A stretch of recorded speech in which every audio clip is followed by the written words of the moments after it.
The legendary English theoretical physicist Stephen William Hawking passed away yesterday and just 2 months after his 76th birthday.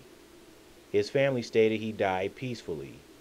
At the age of 21, Hawking was diagnosed with motor neuron disease in 1963. He experienced clumsiness, also his speech became slightly slurred, and he continued getting worse when paralyzed, where he used crutches, later ending up in a wheelchair. His ability to write was gone.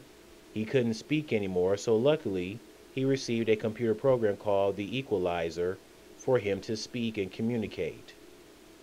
Hawking was fiercely independent and unwilling to accept help due to his disabilities. This is the younger Stephen Hawking, back when he was smiling, able to still walk and talk.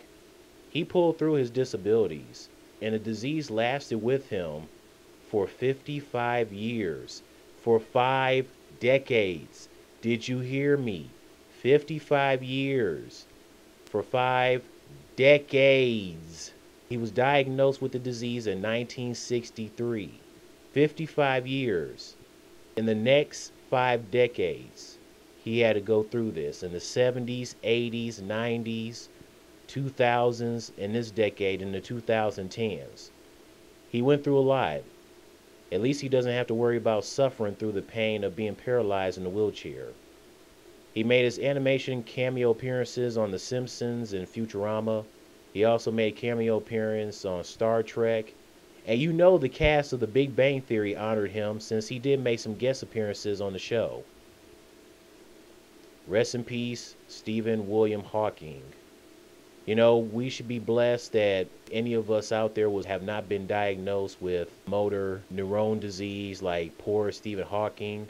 You know, we should be blessed that we're able to talk and walk and able to write, do things on our own, unlike poor Stephen Hawking. Stephen Hawking also passed away on Albert Einstein's birthday. What a coincidence. Yeah, so once again, rest in peace, Mr. Stephen William Hawking.